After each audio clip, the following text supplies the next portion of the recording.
숨 막힐 듯 무거운 실크 이불 아래에서 나는 소리 없이 We are so 숨죽이고 happy to share 있었다. this moment with 방 all 안의 of you. 공기는 내가 평생 맡아본 적 없는 낯설고 값비싼 향수 냄새로 가득 차 있었다. 창밖으로는 수억 개의 불빛으로 반짝이는 서울의 야경이 비현실적으로 펼쳐져 있었지만 내 눈에는 아무것도 들어오지 않았다. 내 옆에서 그 남자가 움직이는 소리가 들렸다. 오늘 처음 만난 내 남편 한지훈. 그는 샤워를 마치고 나온 듯 젖은 머리카락을 수건으로 털며 침대 쪽으로 다가왔다. 나는 눈을 감았다. 제발 제발 이 모든 것이 꿈이기를. 하지만 그는 내 바람을 비웃듯 침대 한쪽으로 올라와 누웠다. 그의 무게의 최고급 매트리스가 아주 미세하게 출렁였다. 그 작은 움직임에도 내 심장은 바닥으로 곤두박질 치는 것 같았다. 그는 아무 말도 하지 않았다. 나 역시 아무 말도 하지 않았다. 우리는 세상에서 가장 화려한 무덤 속에 갇힌 두 구의 시체와도 같았다. 오늘 낮 우리는 수백 명의 하객 앞에서 사랑을 맹세했다. 하지만 그 맹세에는 어떤 진심도 담겨 있지 않았다. 그의 눈은 나를 오봄이라는 한 여자로 보는 것이 아니라 할아버지의 유언장에 적힌 귀찮은 조항쯤으로 보고 있었다. 그의 눈에는 경멸과 짜증만이 가득했다. 나는 이 모든 것을 예감했다. 하지만 선택의 여지가 없었다. 여서웠다. 얼마나 지났을까? 그가 내 쪽으로 몸을 돌렸다. 나는 온몸이 돌처럼 굳어지는 것을 느꼈다. 그가 손을 뻗어 내 어깨를 감싸 쥐고 강제로 나를 자신과 마주보게 했다. 이제 시작해볼까? 당신이 그토록 원하던 이 집의 안주인이 되는 첫 번째 의무 말이야. 그의 목소리는 그의 몸만큼이나 차가웠다. 그의 얼굴이 다가왔다. 나는 반사적으로 고개를 돌려 그의 입술을 피했다.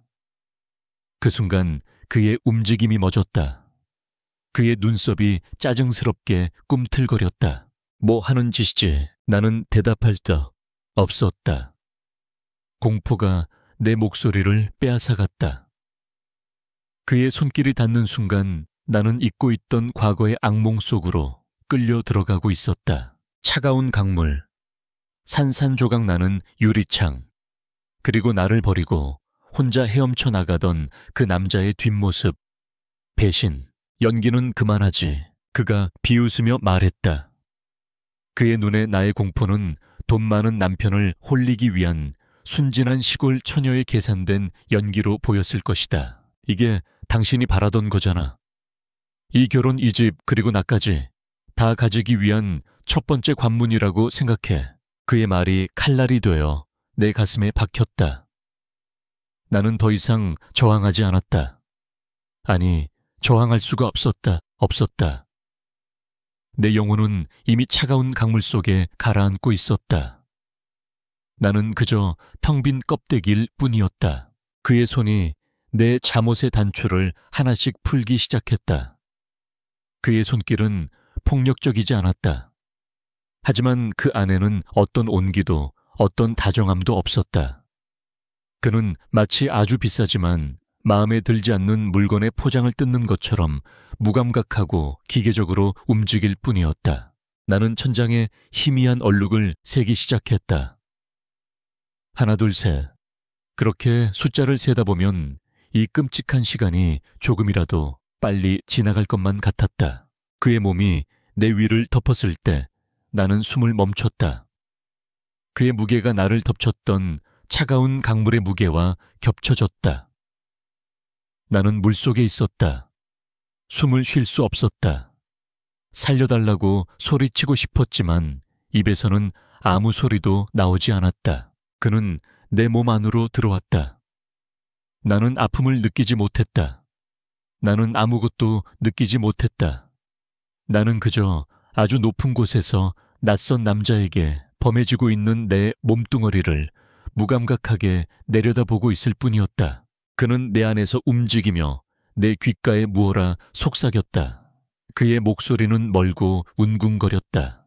그는 나의 떨림을 나의 굳어버린 몸을 모두 자신을 흥분시키기 위한 교태로 받아들이는 듯했다. 그는 자신의 오해 속에서 혼자만의 밤을 즐기고 있었다. 얼마나 지났을까? 그는 짧은 신음과 함께 내 어깨 위로 무너지듯 엎드렸다. 그의 의무는 끝났다. 그는 곧바로 내게서 몸을 떼어냈다. 그리고는 단 한마디의 말도 없이 내게 등을 돌리고 누워버렸다. 잠시 후 그의 고른 숨소리가 들려왔다. 그는 잠이 든 것이다. 나는 텅 빈 눈으로 어둠 속에서 천장을 바라보았다. 모든 것이 끝났다. 나는 이제 공식적으로 이 집의 안주인이 되었다. 하지만 내 마음은 내가 살던 시골의 낡은 오두막집보다 더 춥고 황량했다. 그때 내 눈에서 뜨거운 눈물 한 방울이 흘러내렸다. 그것은 슬픔의 눈물이 아니었다. 그것은 하나의 감옥에서 탈출했더니 더 크고 화려한 감옥에 갇혀버린 내 운명에 대한 절망의 눈물이었다. 다음 날 아침 나는 거대하고 텅 빈 침대에서 홀로 눈을 떴다. 그 남자는 이미 사라지고 없었다. 그가 머물렀던 자리에는 희미한 채취와 값비싼 침대 시트에 차가운 감촉만이 남아있었다. 어젯밤의 일은 마치 잔인한 꿈처럼 아득하게만 느껴졌다. 나는 멍하니 앉아 있었다.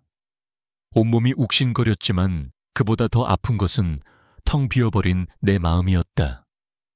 나는 이 낯선 감옥에서 앞으로 어떻게 살아가야 할까? 이 모든 일의 시작은 돌아가신 한 회장님의 낡은 유언장 한 통이었다. 한 달 전 나는 서울이 아닌 푸른 논밭으로 둘러싸인 작은 시골 마을에 살고 있었다. 부모님을 일찍 여인 나는 할머니와 단둘이 낡았지만 정겨운 기와집에서 살았다. 내 삶은 단순하고 가난했지만 평화로웠다. 할머니의 밭일을 돕고 동네 어르신들의 굳은 일을 도와주며 나는 그렇게 내 작은 세상을 지켜나가고 있었다. 하지만 그 평화 아래에는 우리 집안을 짓누르는 거대한 빚이라는 그림자가 드리워져 있었다. 돌아가신 할아버지가 남긴 빚이었다. 빚은 눈덩이처럼 불어나 마침내 우리가 평생을 살아온 이 집과 땅을 빼앗길 위기에 처했다.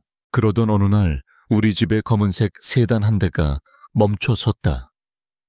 차에서 내린 사람은 서울에서 온 변호사라고 자신을 소개했다. 그는 돌아가신 한진그룹의 한상진 회장님의 유언을 집행하러 왔다고 말했다. 나와 할머니는 어리둥절했다. 대한민국 최고의 재벌그룹 회장님과 우리 같은 시골 촌부가 무슨 관계란 말인가. 변호사는 할머니를 보며 아주 오래전의 이야기를 꺼냈다. 젊은 시절 할머니는 서울의 한진가에서 잠시 유모로 일한 적이 있었다. 그때 몸이 약했던 한 회장님의 아내, 즉 서진우의 할머니를 지극정성으로 돌봐드렸고 두 분은 신분을 넘어선 깊은 우정을 나누었다고 했다. 비록 할머니가 고향으로 돌아온 후 연락은 끊겼지만 한 회장님은 평생 할머니의 은혜를 잊지 않았다고. 그리고 그는 유언장의 한 구절을 읽어주었다. 나의 유일한 손자 한지우는 오보미 양과 결혼해야만 한진그룹의 모든 경영권과 재산을 상속받을 수 있다. 오보미. 바로 내 이름이었다. 나는 내 귀를 의심했다. 이것은 TV 드라마에나 나올 법한 황당무계한 이야기였다. 변호사는 이어서 말했다. 만약 한지훈 군이 이 결혼을 거부할 시 그룹의 지분 절반은 사회에 환원될 것입니다. 그리고 오보미 양이 이 결혼을 수락할 시 한진그룹은 오보미 양의 집안이 가진 모든 부채를 즉시 변제하고 현재 거주하는 집과 토지의 소유권을 완전히 이전해 줄 것입니다. 그것은 거부할 수 없는 제안이었다. 나의 희생 하나로 우리 가족의 모든 것을 지킬 수 있었다. 말도 안 돼요. 저는 결혼 안 해요. 얼굴도 모르는 남자랑 어떻게. 나는 소리쳤다. 하지만 할머니는 눈물을 흘리며 내 손을 잡았다. 할머니에게 이것은 돌아가신 회장님의 마지막 부탁이자 우리 가문을 살릴 유일한 동아줄이었다. 며칠 밤낮을 나는 알아누웠다. 내 운명이 내 의지와는 상관없이 낯선 사람의 유언장 하나로 결정된다는 사실을 받아들일 수 없었다. 하지만 매일같이 찾아오는 빚쟁이들의 횡포와 평생을 일궈온 땅을 잃을지도 모른다는 할머니의 절망적인 얼굴 앞에서 나는 결국 무릎을 꿇을 수밖에 없었다. 나는 내 인생을 팔기로 결심했다. 결혼식 전에 나는 단 한 번 서진우를 만났다. 변호사 사무실에서 결혼계약서에 사인을 하기 위해서였다. 사진으로만 보았던 그는 실물이 훨씬 더 차갑고 날카로웠다. 그는 회의에 늦었다는 듯 짜증 섞인 얼굴로 들어와 나에게는 눈길 한 번 주지 않고 서류에만 시선을 고정했다. 그의 온몸에서 너 같은 시골뜨기 계집애 때문에 내 인생을 망치게 되었다는 분노와 경멸이 뿜어져 나왔다. 그는 계약서에 사인을 마치고 자리에서 일어나며 처음으로 내게 입을 열었다. 원하는 걸 얻었으니 만족하나. 그의 목소리는 비수처럼 날아와 내 심장에 박혔다. 이 결혼으로 당신이 얻게 될 부와 명예 마음껏 즐겨보시지. 하지만 명심해. 나는 당신을 절대 내 아내로 인정하지 않을 테니. 당신은 그저 우리 할아버지의 유언을 지키기 위한 하나의 도구일 뿐이야. 그 말을 남기고 그는 뒤도 돌아보지 않고 나가버렸다. 그것이 우리의 첫 만남이었다. 그리고 어젯밤 결혼식 내내 단 한 번도 나에게 미소를 보여주지 않았던 그는 신혼 첫날 밤 자신의 의무를 다하기 위해 나를 도구처럼 안았다. 나는 침대에서 일어나 텅 빈 방 안을 둘러보았다. 이 넓고 화려한 감옥. 나는 이제 이곳의 안주인이 되었다. 하지만 동시에 나는 모든 것을 잃었다. 나의 자유, 나의 의지, 그리고 나의 이름까지도. 나는 이제 더 이상 오보미가 아니었다. 나는 그저 한지훈이라는 남자의 아내라는 이름뿐인 껍데기일 뿐이었다. 신혼 첫날 밤이 지나간 후 나의 삶은 한지훈의 아내라는 이름에 거대한 연극이 되었다. 나는 이 저택의 새로운 안주인이었지만 동시에 가장 이질적인 이방인이었다. 저택의 사용인들은 나에게 깍듯하게 사모님이라고 부르며 허리를 숙였지만 그들의 눈에는 어떤 존경심도 담겨있지 않았다. 그들의 눈에 나는 운 좋게 신데렐라가 된 시골뜨기 혹은 더 나쁘게는 돌아가신 회장님의 유언을 이용해 이 집안에 기생하게 된 여우 같은 계집애일 뿐이었다. 서진우는 나를 유령 취급했다. 그는 내가 일어나기도 전에 회사로 출근했고 내가 잠든 후에야 집으로 돌아왔다. 우리는 같은 지붕 아래 살았지만 복도에서조차 마주치는 일이 거의 없었다. 어쩌다 마주치게 되면 그는 나를 마치 가구의 일부처럼 혹은 투명 인간처럼 대하며 지나쳐갔다. 그의 무관심은 그 어떤 폭언보다 더 날카롭게 내 가슴을 베었다. 우리는 각자의 방을 썼다. 신혼 첫날 밤 이후 그는 단 한 번도 내 방문을 열지 않았다. 그는 자신의 의무를 다했고 그것으로 우리의 결혼 계약은 완수된 것이나 마찬가지였다. 이 거대한 저택은 차갑고 아름다운 감옥이었다. 나는 매일 아침 텅 빈 식탁에 홀로 앉아 맛을 알 수 없는 음식을 삼켰다. 그리고 하루 종일 목적 없이 저택의 넓은 복도를 배회했다. 모든 것이 내 것이었지만 동시에 그 어떤 것도 진정으로 내 것은 아니었다. 그리고 이 감옥에는 나를 감시하고 괴롭히는 간수들이 있었다. 결혼 후 처음으로 나는 시어머니, 즉 서진우의 어머니를 만났다. 그녀는 우아하고 기품이 넘쳤지만 그 눈빛은 겨울서리보다 더 차가웠다. 그녀는 나를 머리부터 발끝까지 훑어보았다.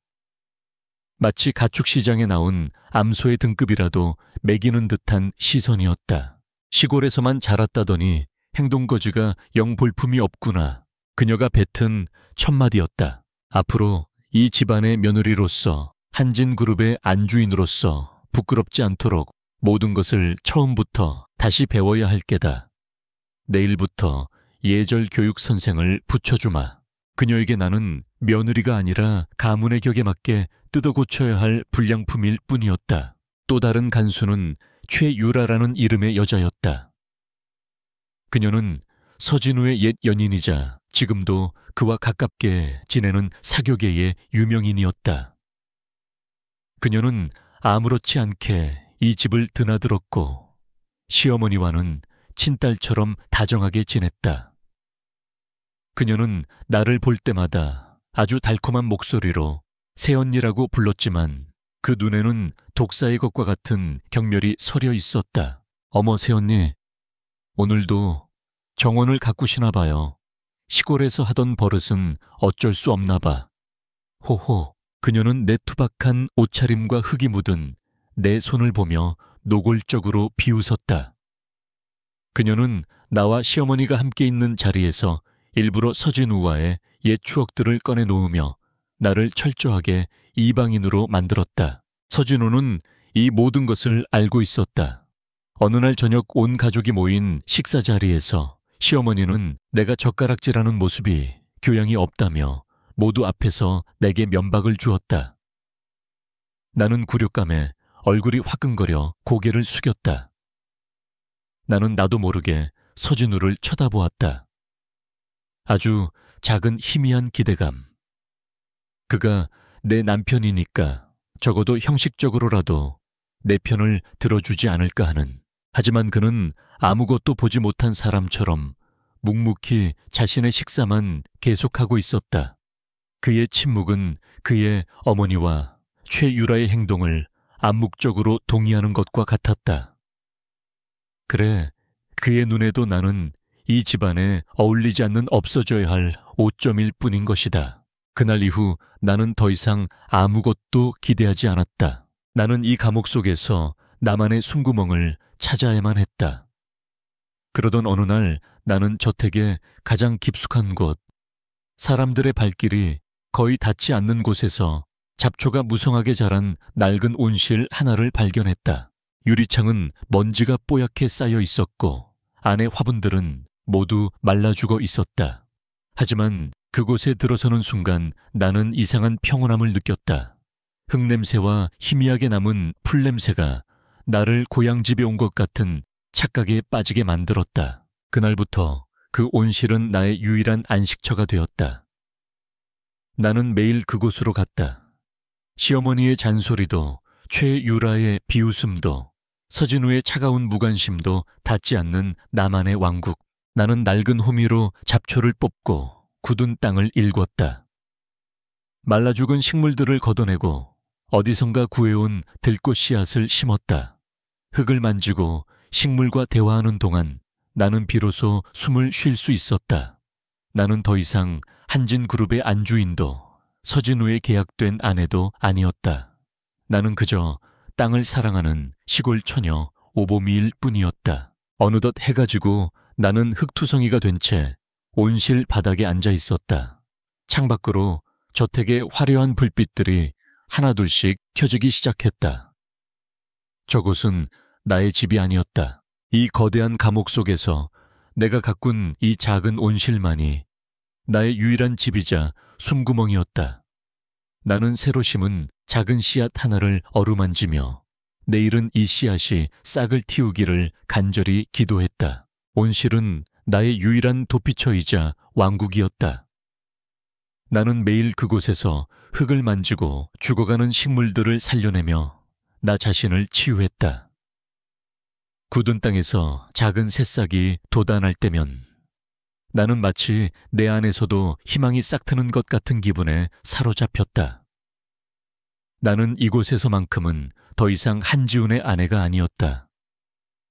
나는 그저 땅을 사랑하는 시골 소녀 오보미일 뿐이었다. 나는 그가 이 나의 작은 왕국을 결코 발견하지 못할 것이라고 생각했다. 한지훈은 일에 미친 사람이었다. 그는 언제나 바빴고 지쳐 보였으며 이 거대한 저택의 정원을 거닐 만한 감성 따위는 없어 보였다. 하지만 내 예상은 틀렸다. 어느 날 저녁 내가 온실에서 잡초를 뽑고 있을 때였다. 등 뒤에서 느껴지는 인기척에 나는 화들짝 놀라 뒤를 돌아보았다. 온실 유리문 밖에 그가 서 있었다. 언제부터 그곳에 서 있었는지 알 수 없는 표정으로 그는 온실 안에 나를 가만히 들여다보고 있었다. 나는 온몸이 굳어버렸다. 그가 이곳을 나의 유일한 안식처를 빼앗으러 온 것만 같았다. 그는 내게 다가오지 않았다. 그는 그저 한참 동안 흙투성이가 된 내 모습과 내가 정성껏 가꾼 작은 화단들을 번갈아 쳐다보았다. 그의 눈에는 평소의 경멸 대신 내가 읽을 수 없는 아주 복잡한 감정이 담겨 있었다. 그것은 놀라움이었고 어쩌면 아주 희미한 호기심이었을지도 모른다. 그는 아무 말 없이 돌아서 가버렸다. 그날 이후 그는 가끔씩 온실 주변을 서성였다. 그는 결코 안으로 들어오지는 않았다. 그저 멀리서 내가 흙을 만지고 식물과 대화하는 모습을 지켜볼 뿐이었다. 나는 그의 시선이 불편했지만 이상하게도 그의 시선에는 더 이상 나를 향한 악의가 느껴지지 않았다. 그는 마치 아주 신기하고 낯선 생명체를 관찰하는 과학자처럼 보였다. 그의 그런 변화가 나를 혼란스럽게 만들었다. 그러던 어느 여름날 밤 거대한 폭풍이 찾아왔다. 나는 온실의 유리 천장 위로 떨어지는 빗소리를 듣는 것을 좋아했다.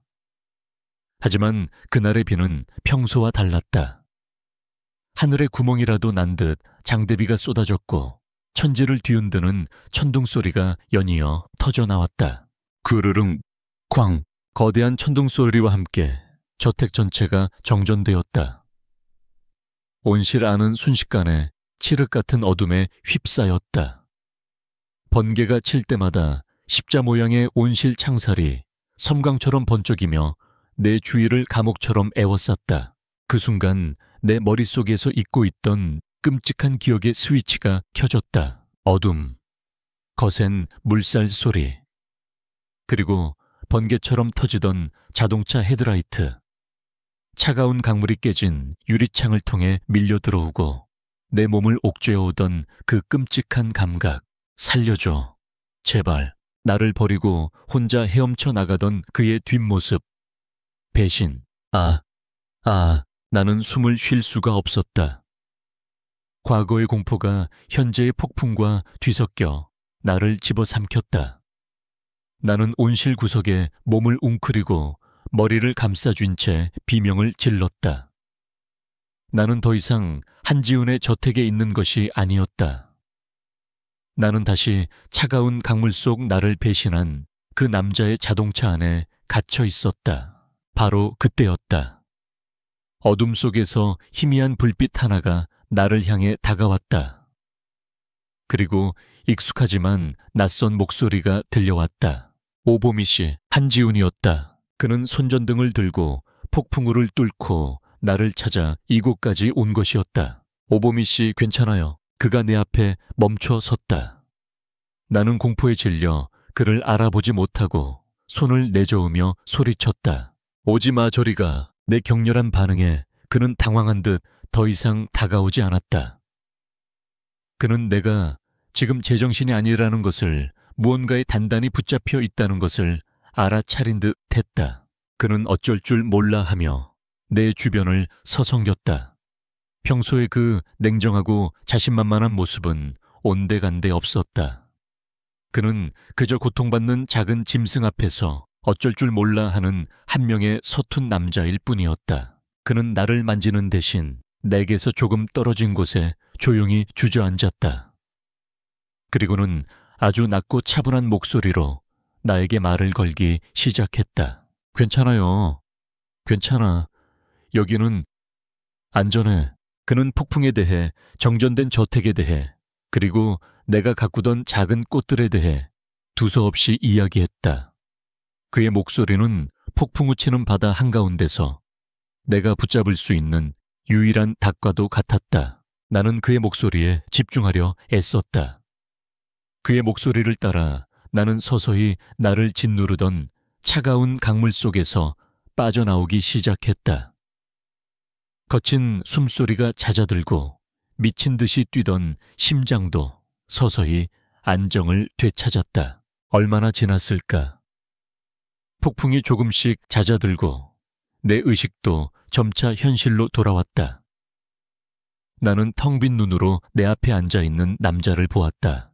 그는 쏟아지는 비를 그대로 맞아 온몸이 흠뻑 젖어 있었다. 최고급 셔츠는 피부에 달라붙어 있었고 그의 머리카락에서는 물이 뚝뚝 떨어졌다. 그는 그런 자신의 모습은 아랑곳하지 않고 오직 걱정스러운 눈으로 나를 바라보고 있었다. 그의 눈에는 더 이상 경멸이나 의심이 담겨 있지 않았다. 그 자리를 내가 감히 해석할 수 없는 아주 깊고 진실한 걱정이라는 감정이 채우고 있었다. 그는 말없이 자신이 입고 있던 자켓을 벗어떨고 있는 내 어깨 위로 덮어주었다. 그의 자켓에서는 그의 청과 낯설지만 싫지 않은 그의 채취가 섞여 나를 따뜻하게 감싸주었다. 나는 그 순간 내 마음속 단단했던 얼음벽에 아주 작은 하지만 분명한 균열이 생기는 소리를 들었다. 폭풍우가 지나간 다음 날 아침 온실 안에는 거짓말처럼 고요한 햇살이 쏟아져 들어왔다. 간밤의 광풍이 핥히고 간 흔적은 어디에도 없었다. 하지만 나와 그 남자 사이의 공기는 폭풍의 눈처럼 위태로운 침묵으로 가득 차 있었다. 나는 밤새 뜬 눈으로 지새웠다. 그가 덮어준 자켓을 입은 채 온실 구석에 웅크리고 앉아 있었다. 그는 돌아가지 않았다. 그는 온실 반대편 깨진 화분 옆에 주저앉아 밤새도록 나와 함께 비를 맞았다. 우리는 아무 말도 하지 않았지만 그 침묵 속에서 수만 가지 감정이 오고 갔다. 날이 밝자 저택의 사용인들이 정전된 저택을 복구하기 위해 분주하게 움직이기 시작했다. 그 소란 속에서 그는 자리에서 일어났다. 그는 흠뻑 젖은 머리를 손으로 쓸어 넘기며 내게 다가왔다.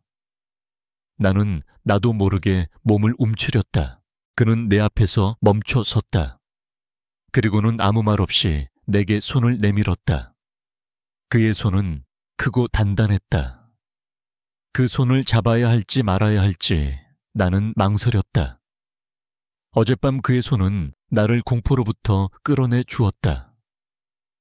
하지만 동시에 그는 여전히 나를 경멸하고 내게 상처를 준 남자였다. 내가 망설이는 사이 그는 내 손을 잡는 대신 내 어깨에 걸쳐져 있던 자신의 자켓을 여며 주었다.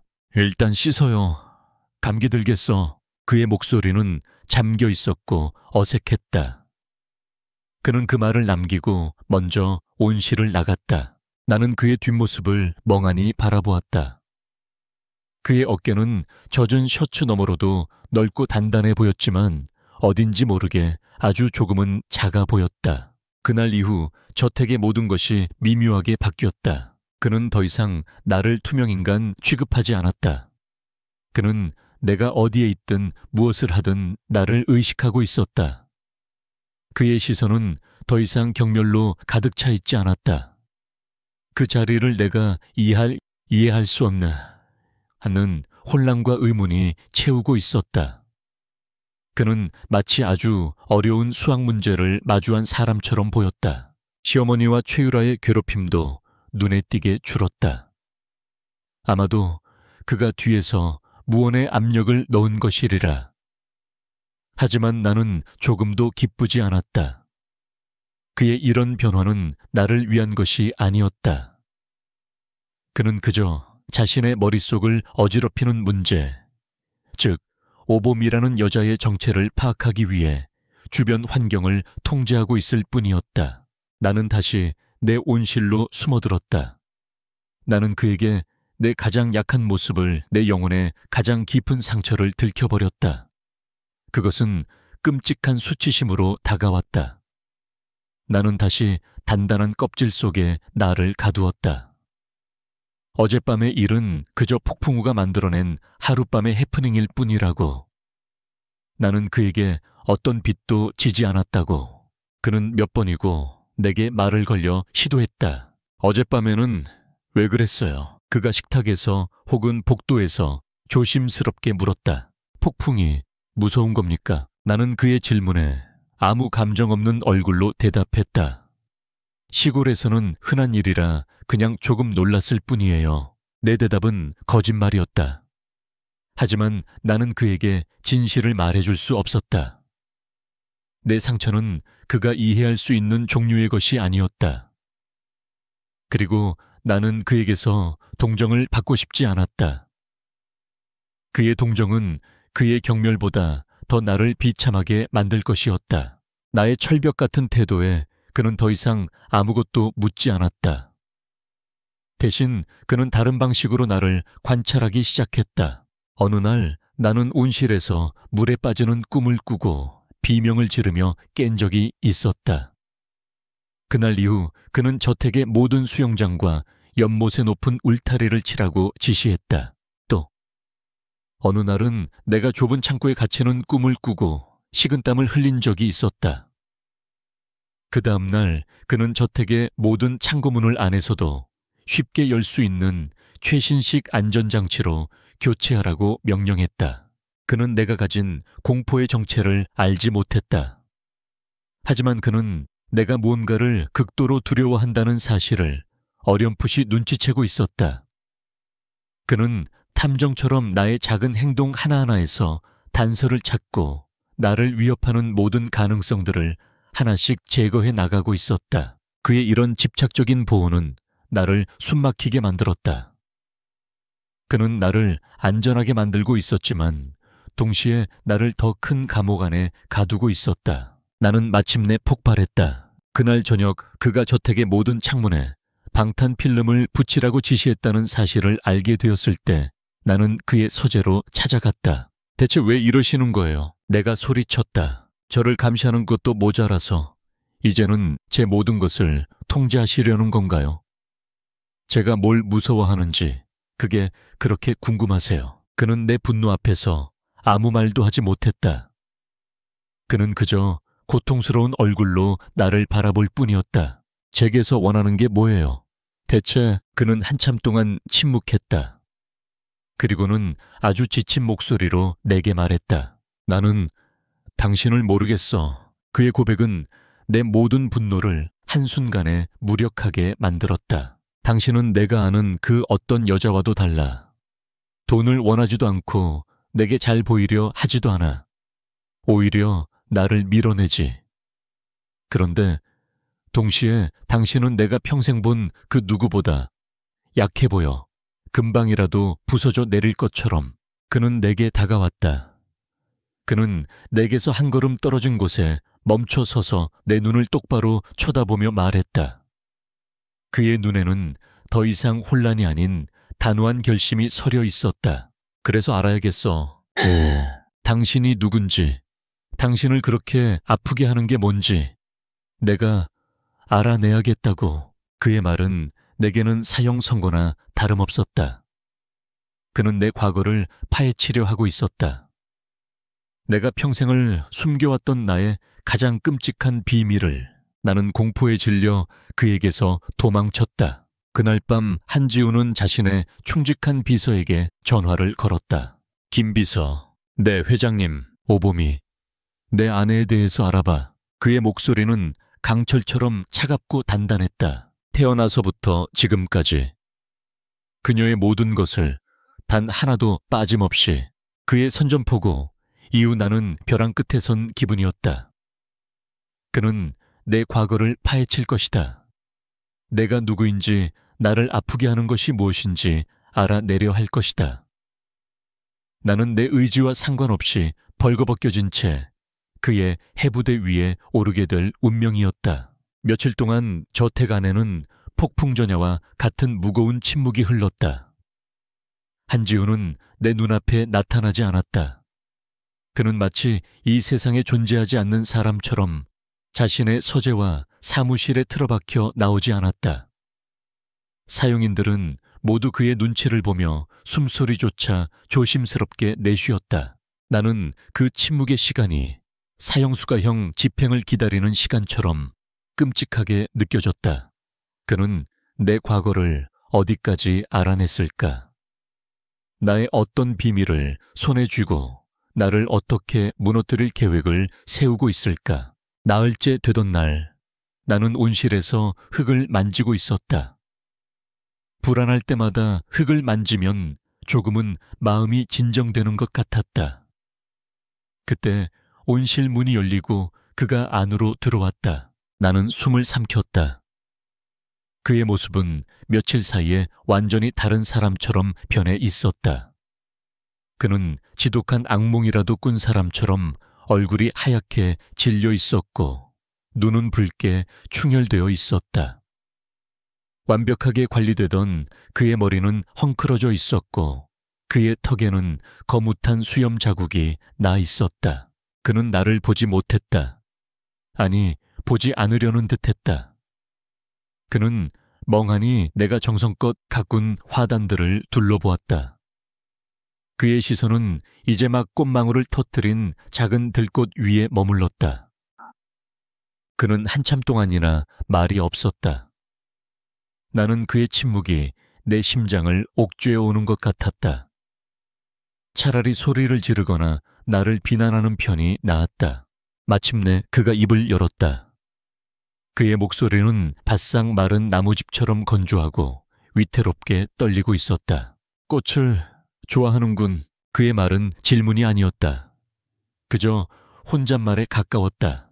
나는 대답하지 않았다. 그는 천천히 내게로 다가왔다. 나는 나도 모르게 뒷걸음질 쳤다. 그는 내 앞에서 멈춰 섰다. 그리고는 내 얼굴이 아닌 흙이 묻은 내 손을 내려다보았다. 흙은 정직하지. 그가 말했다. 보살펴주는 만큼 그대로 돌려주니까. 결코 배신하는 법이 없어. 그의 말에 담긴 기이한 슬픔에 나는 소름이 돋았다. 그는 무언가를 알고 있었다. 그는 천천히 고개를 들어 마침내 내 눈을 똑바로 쳐다보았다. 그의 눈동자 안에는 거대한 우주와도 같은 깊은 슬픔과 나를 향한 이해할 수 없는 죄책감이 담겨 있었다. 왜 말하지 않았어? 무엇을 말입니까? 당신이 겪었던 모든 일들, 왜 혼자서 전부 다 짊어지고 있었던 거냐고. 그의 말은 확인 사살이었다. 그는 알고 있었다. 나의 모든 것을, 내가 누구인지, 내가 어떤 지옥을 견뎌왔는지를. 나는 온몸의 피가 차갑게 식는 것을 느꼈다. 내 가장 깊은 비밀이 내가 가장 경멸하는 남자에게 완전히 발가벗겨졌다. 수치심과 공포가 나를 덮쳤다. 당신이 내 무엇을 안다고. 나는 소리치며 그에게서 도망치려 했다. 하지만 그가 내 팔을 붙잡았다. 그의 손은 뜨거웠다. 놔요. 이거 놓으라고. 미안해. 그가 말했다. 그 세 글자가 내 모든 저항을 무력하게 만들었다. 정말 미안해. 나는 아무것도 몰랐어.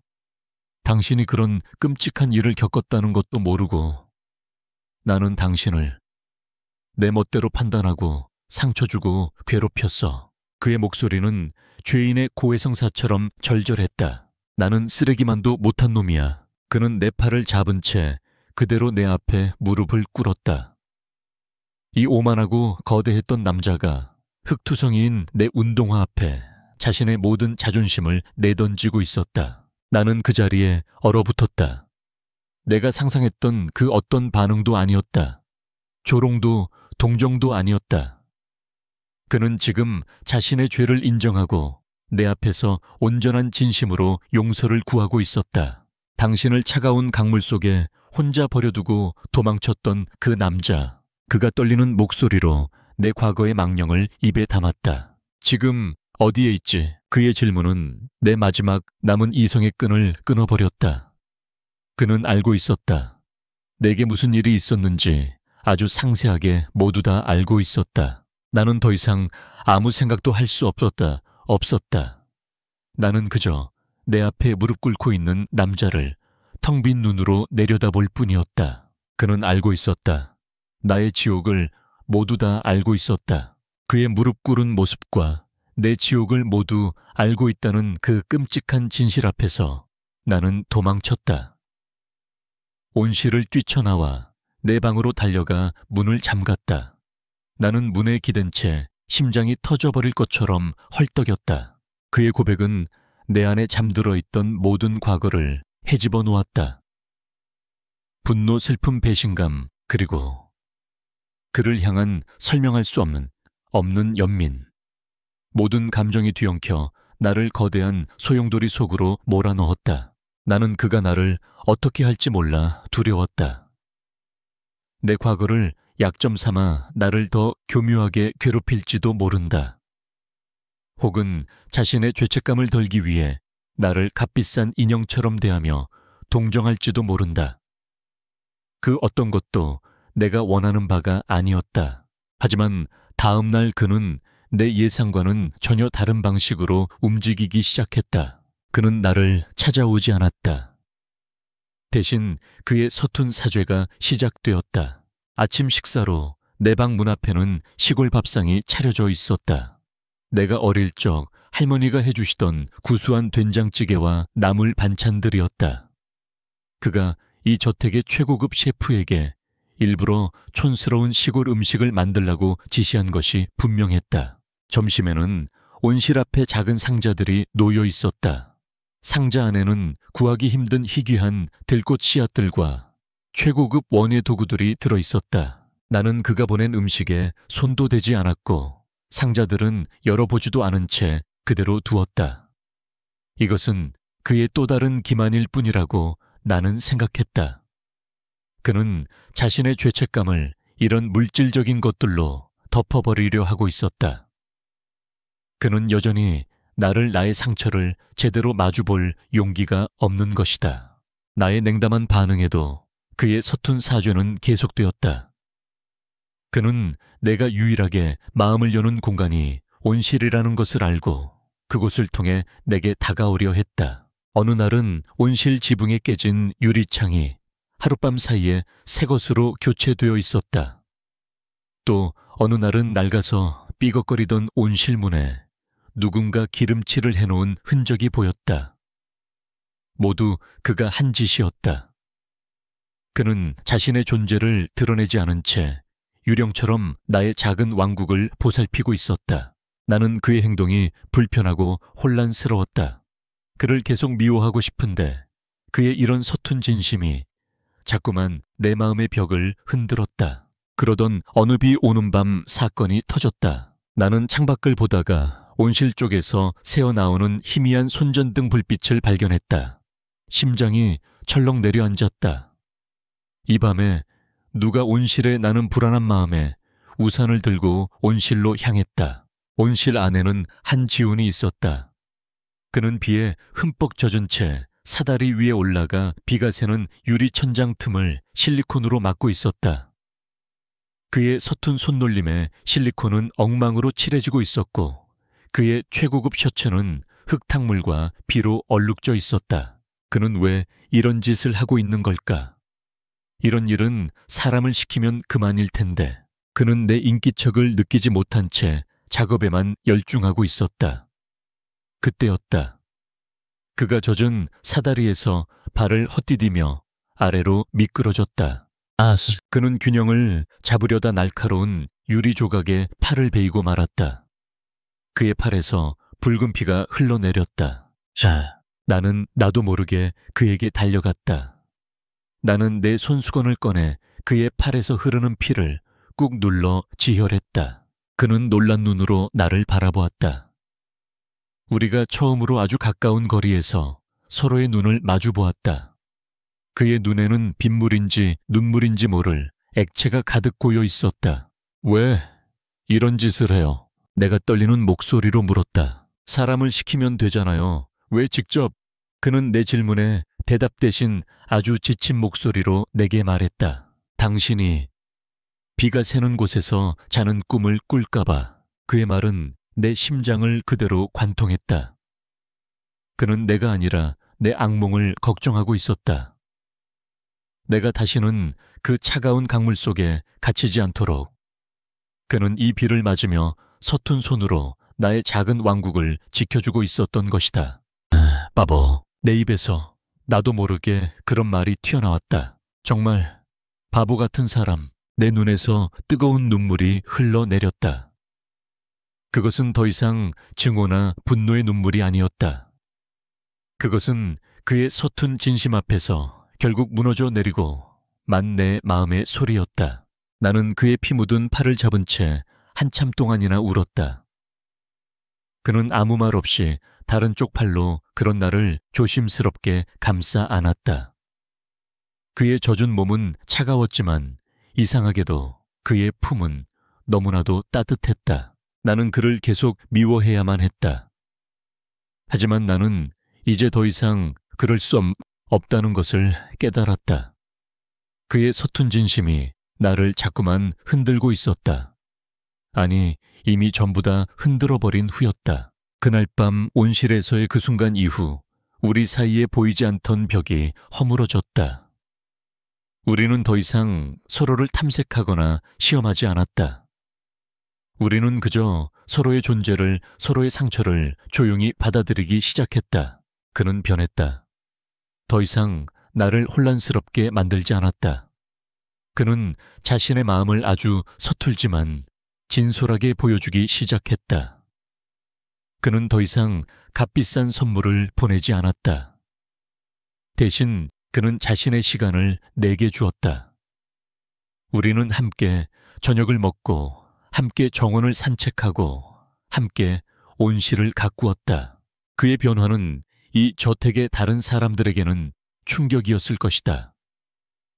특히 시어머니와 최유라에게는. 그들은 우리의 가까워진 모습을 경계와 질투가 뒤섞인 눈으로 지켜보았다. 나는 그들의 시선 속에서 또 다른 폭풍이 몰려오고 있음을 직감했다.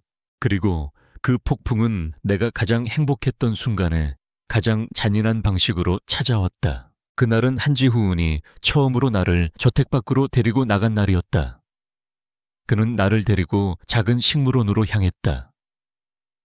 우리는 평범한 연인들처럼 나란히 걸으며 꽃을 구경하고 아이스크림을 나눠 먹었다. 나는 난생 처음으로 내가 이 세상에 속해 있다는 감각을 아주 잠깐 느꼈다. 하지만 우리가 저택으로 돌아왔을 때 나의 짧았던 행복은 산산조각 났다. 나의 온실, 나의 유일한 안식처이자 왕국이었던 그곳이 처참하게 파괴되어 있었다. 내가 애지중지 키우던 화분들은 모두 깨져 있었고 이제 막 꽃을 피우려던 여린 식물들은 뿌리째 뽑혀 짓밟혀 있었다. 내가 매일같이 닦던 유리창은 흙탕물로 더럽혀져 있었고 내가 아끼던 원예 도구들은 아무렇게나 내팽개쳐져 있었다. 그것은 단순한 사고가 아니었다. 그것은 명백한 악이었다.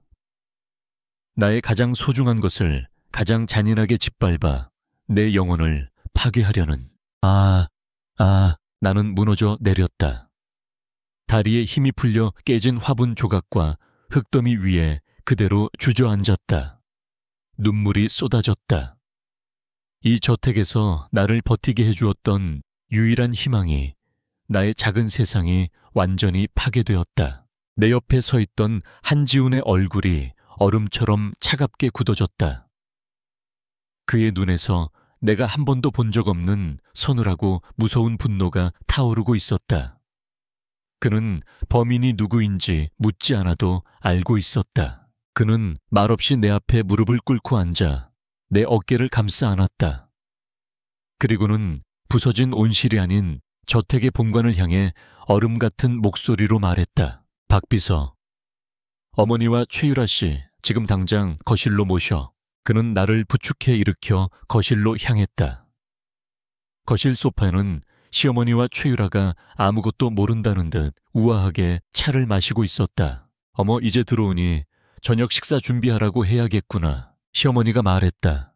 최유라는 나를 보며 고양이 같은 미소를 지었다. 한지우는 나를 자신의 등 뒤에 세웠다. 그리고는 자신의 어머니와 한때 사랑했던 여자를 향해 아주 낮고 조용한, 하지만 그래서 더 무서운 목소리로 말했다. 누가 했습니까? 무서운 말이니 제 온실 말입니다. 누가 저렇게 만들었습니까? 시어머니의 얼굴이 순간 굳어졌다. 최유라는 억울하다는 듯 과장된 몸짓으로 말했다. 지훈 씨 지금 우리를 의심하는 거예요. 어떻게 그런... 닥쳐. 한지훈이 그녀의 말을 잘랐다. 두 분 짓이라는 거 다 압니다. 마지막으로 묻겠습니다. 왜 그랬습니까? 그의 추궁에 시어머니가 마침내 본색을 드러냈다. 그녀는 찻잔을 테이블 위에 거칠게 내려놓으며 날카롭게 소리쳤다. 그래, 내가 했다 왜냐니. 저 천박한 계집애가 저 더러운 흙이나 만지작거리며 이 집안의 격을 떨어뜨리는 꼴을 더는 볼 수가 없어서 그랬다. 네가 저 애한테 홀려서 정신을 못 차리는 꼴도 그 순간 한지훈이 움직였다. 그는 거실 테이블 위에 있던 모든 찻잔과 장식품들을 팔로 쓸어 바닥으로 떨어뜨렸다. 와장창 하는 굉음과 함께 모든 것이 산산조각 났다. 어머니, 그가 돌아선 채 자신의 어머니를 보며 말했다. 그의 목소리는 한겨울의 칼바람처럼 차갑고 날카로웠다. 잘 들으세요. 이분은 천박한 계집애가 아닙니다. 내 아내입니다. 그리고 이 한진그룹의 유일한 안주인입니다. 그는 내 손목을 잡고 나를 자신의 옆에 세웠다. 다시는 단 한 번이라도 이 사람에게 상처를 주려 한다면 그게 어머니라 할지라도 저는 용서하지 않을 겁니다. 그리고 최유라 씨, 다시는 이 집에 발들일 생각하지 마. 그의 선언은 이 집안의 모든 권력 구도를 한순간에 뒤엎어버렸다. 그날 밤 나는 부서진 온실 안에 홀로 앉아 있었다. 한지훈이 다가왔다. 그는 내 옆에 조용히 앉았다. 우리는 한참 동안 파괴된 온실의 자네들을 말없이 바라보았다. 미안합니다. 그가 먼저 입을 열었다. 내 가족들이 당신에게 준 상처, 그리고 내가 처음부터 당신에게 주었던 모든 상처들, 전부 다 미안합니다. 그는 고개를 숙였다. 그의 어깨가 깊은 죄책감과 후회로 떨리고 있었다. 나는 고개를 저었다. 그리고 처음으로 나의 진심을 그에게 보여주었다. 나는 그의 손을 잡고 내 뺨으로 가져갔다. 그의 거칠어진 손등에 나의 눈물이 떨어졌다. 그는 놀란 듯 고개를 들어 나를 보았다. 그날 밤 우리는 부서진 온실 속에서 서로를 안았다. 그것은 첫날 밤의 의무적인 관계도 폭풍우 치던 밤의 위태로운 교감도 아니었다. 그것은 모든 벽이 허물어진 자리에서 두 개의 영혼이 온전하게 하나가 되는 거룩한 의식이었다. 그의 손길은 파괴된 나의 왕국을, 나의 마음을 하나하나 정성껏 어루만져 주는 것 같았다. 그의 입맞춤은 내 모든 아픔을 치유해주는 주문과도 같았다. 나는 그의 품 안에서 더 이상 상처 입은 시골 소녀가 아니었다. 나는 그의 사랑을 받는 세상에서 가장 소중한 여자가 되었다. 나는 처음으로 온전히 나의 의지로 그를 받아들였다. 그리고 그 안에서 나는 천국을 보았다. 부서진 온실 속에서 흙과 눈물과 사랑이 뒤섞인 그곳에서 나는 비로소 나의 온전한 집을 찾았다. 부서진 온실 속에서 맞이한 아침은 역설적이게도 내가 이 집에 온 후 가장 평화로운 아침이었다. 지난밤 우리는 서로의 가장 깊은 곳을 보았고 서로의 가장 연약한 부분을 끌어안았다. 더 이상 우리 사이에 숨길 비밀도 서로를 향한 오해도 남아있지 않았다. 폐허가 된 온실은 오히려 우리의 관계가 새롭게 태어나는 자궁과도 같았다. 다음 날부터 우리는 함께 온실을 다시 짓기 시작했다. 한지훈은 저택의 모든 사용인들에게 온실 일에 관여하지 말라고 명령했다. 이것은 온전히 우리 두 사람의 몫이었다. 그는 난생 처음 해보는 일인 듯 서툰 솜씨로 깨진 유리를 치우고 엎어진 흙을 담았다. 최고급 수트 대신 낡은 작업복을 입은 그의 모습은 낯설었지만 동시에 그 어느 때보다 더 멋있어 보였다. 우리는 함께 부서진 화분을 치우고 땅을 고르고 새로운 씨앗을 심었다. 흙투성이가 된 채 우리는 서로를 보며 웃었다. 함께 땀 흘리고 함께 무언가를 만들어 나가는 과정 속에서 우리는 가짜 부부가 아닌 진짜 우리가 되어가고 있었다. 그의 가족들은 그의 변화를 받아들이지 못했다. 시어머니는 아들이 천한 시골뜨기에게 홀려 정신을 못 차린다며 매일같이 그에게 냉랭한 분노를 쏟아냈다. 하지만 그는 더 이상 흔들리지 않았다. 어머니, 보미 씨는 제 아내입니다. 그는 가족들 앞에서 처음으로 나를 아내라고 부르며 내 손을 꽉 잡아주었다. 이 집안의 안주인은 이제부터 이 사람입니다. 이 사람을 존중하지 않는 것은 곧 저를 존중하지 않는 것입니다. 그게 어머니라 할지라도 더는 용납하지 않겠습니다. 그의 단호한 선언에 시어머니는 충격을 받은 듯 아무 말도 하지 못했다. 그날 이후 그녀는 더 이상 나를 대놓고 괴롭히지 않았다. 물론 그녀가 나를 진심으로 받아들인 것은 아니었다. 하지만 나는 더 이상 그녀의 냉대가 두렵지 않았다. 내 곁에는 이제 나를 지켜주는 든든한 내 편이 있었으니까. 한지우는 나를 총애하기 시작했다. 세상 사람들이 말하는 그런 방식이었다. 하지만 그의 총애는 값비싼 보석이나 명품 옷이 아니었다. 그는 내가 온실을 가꾸는 모습을 보며 내 재능을 알아보았다. 당신은 식물과 교감하는 능력이 있는 것 같아요. 그는 내게 세계적인 조경 디자이너들의 책들을 선물했고 전문적인 원예 기술을 배울 수 있는 최고의 강사를 집으로 초빙했다. 그는 내가 그저 온실 속에서 시간을 보내는 것을 넘어 나만의 꿈을 키울 수 있도록 든든한 울타리가 되어 주었다.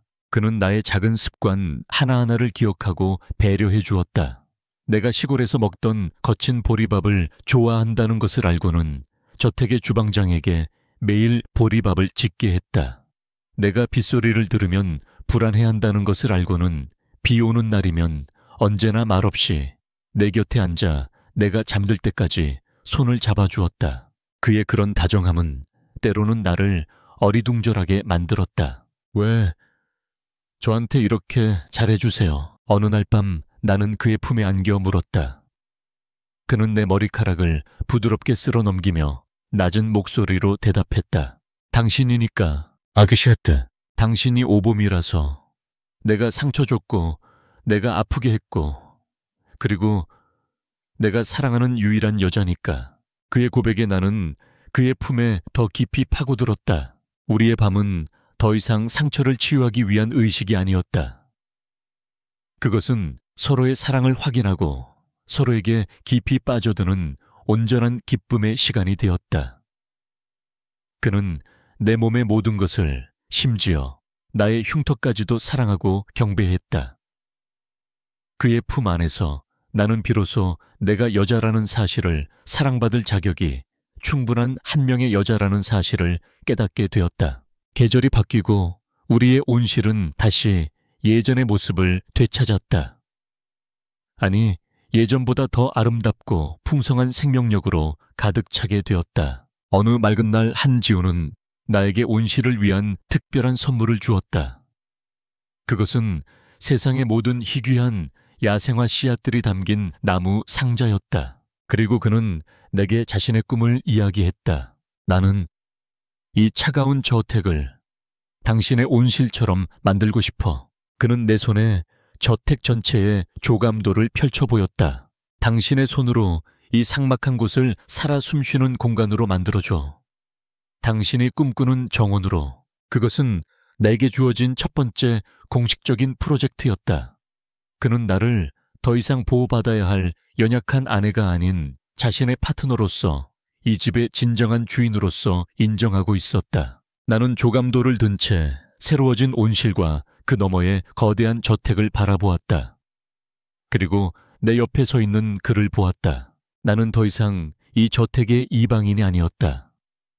나는 나의 손으로 이곳을 진정한 우리의 집으로 만들어가고 있었다. 그로부터 1년 후 한진그룹의 거대한 저택은 더 이상 차갑고 삭막한 감옥이 아니었다.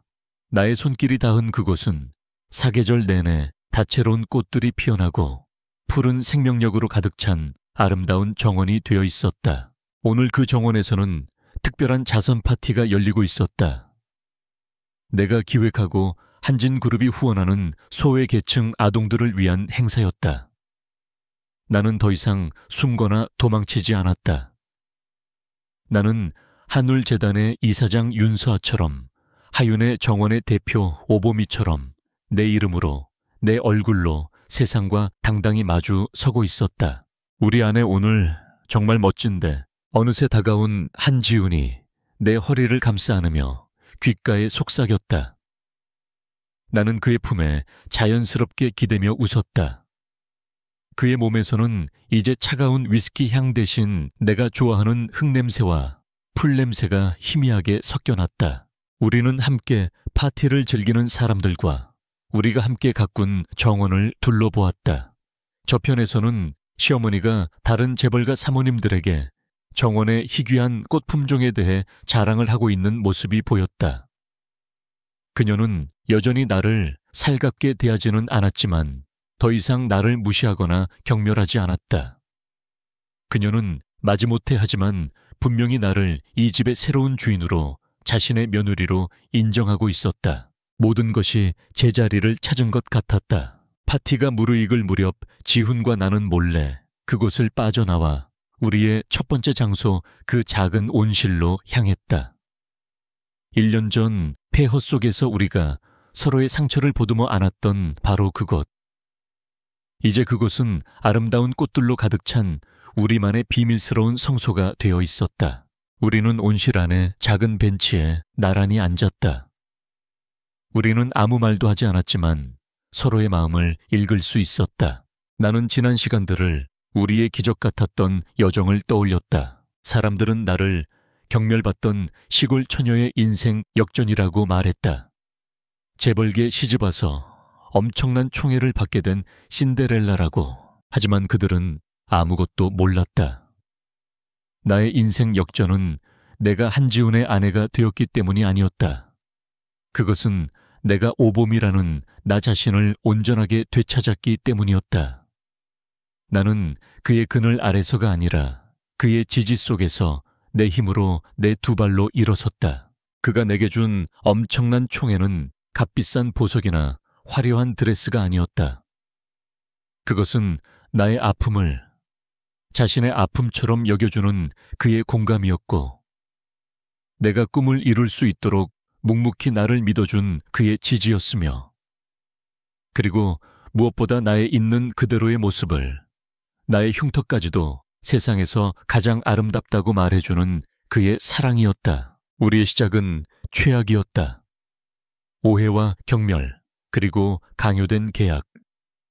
하지만 그 최악의 시작이 없었다면 우리는 결코 서로의 진정한 모습을 발견하지 못했을 것이다.